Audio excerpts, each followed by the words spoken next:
পরিবেশ প্রচারণা হিসেবে পরিবেশ ঠিকঠাক আছে। আমরা সকলেই আমি তো সারাক্ষণ জনতার মাঝেই আছি, জনতার মাঝেই যাচ্ছি। আমি দু এক সময় পথে অন্য কয়েকজন ক্যান্ডিডেটকেও দেখছি।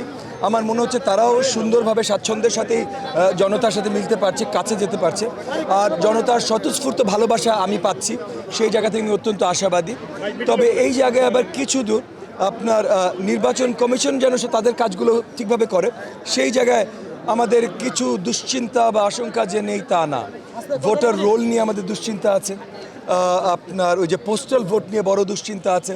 সো এই জিনিসগুলো এখনও নির্বাচন কমিশন আমাদেরকে পরিষ্কার করতে পারেনি। আর মাত্র 6 দিন বাকি নির্বাচনের, 4 দিন যে প্রচারণার বাকি, এখানে প্রচারণা আমার মনে হয় যত জায়গা থেকে আমি খবর পাচ্ছি, আমার এলাকায় তো আমি সারাক্ষণ স্বাচ্ছন্দ্যের সাথেই সুন্দর প্রচারণা করছি, জনতার ভেতরে যাচ্ছি, স্বতঃস্ফূর্ত তাদের রিয়াকশনস পাচ্ছি, ভালোবাসা পাচ্ছি, এবং ওই জায়গাটা এই পর্যন্ত ঠিক আছে।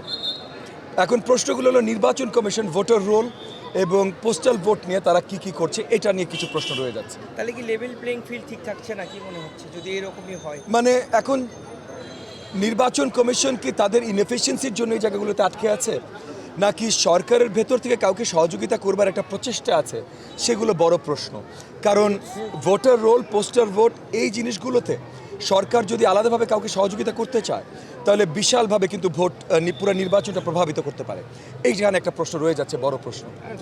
প্রচারণায় অংশ নিচ্ছেন, আপনারা যাচ্ছেন, বিভিন্ন জায়গায় যাচ্ছেন, রিক্সার আর ধানের শীষ কেমন ধরনের প্রতিদ্বন্দ্বিতা হতে পারে বা লড়াই হতে পারে?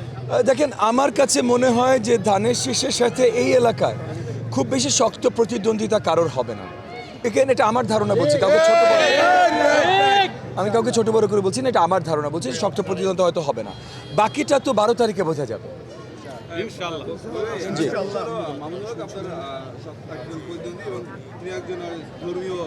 রাজনৈতিক দলের নেতা, সেক্ষেত্রে আসলে ধর্মটাকে ব্যবহার করে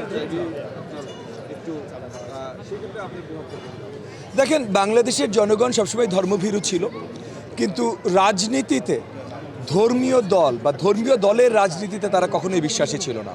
আজকে হঠাৎ করে বাংলাদেশের জনগণের প্রতি চিন্তা চেতনা পাল্টে যাবে, এটা চিন্তা করার বড় কোনো কারণ নাই।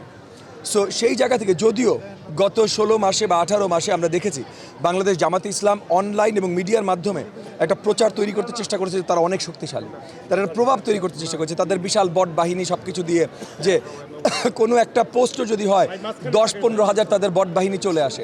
এগুলো তারা বহু বছর ধরে কাল্টিভেট করেছে, তৈরি করেছে। বট বাহিনী দিয়ে আসলে রাজনীতি হয় না, এবং বট বাহিনী জনতা না। সো জনতা আসলে কাদেরকে পছন্দ আর কী ধরনের রাজনীতি পছন্দ করে, এটা পরিষ্কার 12 তারিখে করে।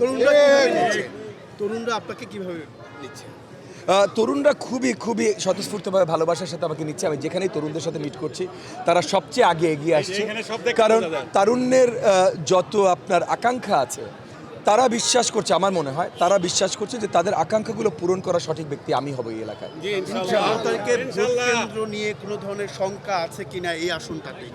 দেখেন, ভোট কেন্দ্র নিয়ে কিছু শঙ্কা আছে, কিছু ভোট কেন্দ্র আছে যেগুলো আমার জি, কিছু ভোট কেন্দ্র আছে যেই জায়গাগুলোতে আমার প্রতিপক্ষ যিনি আছেন এই এলাকায়, ওনাদের পুরাতন একটা for lack of a better word armed প্রভাব আছে। মানে এমনও হয়েছে যে সর্ট অফ পুলিশ যে ঢুকে ঠিকভাবে বেরোতে পারে নাই বা ঢুকতেই পারে নাই, এরকম কেন্দ্র এখানে আছে বা ওই আশেপাশের কেন্দ্র আছে। তো ওই জায়গাগুলোতে আমি আশা রাখবো প্রশাসন শক্ত ব্যবস্থা নেবে, যেন কোনোভাবে শক্তি দিয়ে, মানে কেউ, সেটা আমার দল হোক যেই দল হোক, কোনো দল যেন শক্তি দিয়ে এই নির্বাচনটা প্রভাবিত করতে না পারে। 20 বছর পর আমরা আবার ভোটের অধিকার ফিরে পেয়েছি, কোনোভাবেই অন্য কোনোভাবে আমরা প্রভাবিত এই নির্বাচন হতে দেখতে চাই না। তো ওইটাই চাই দেখতে।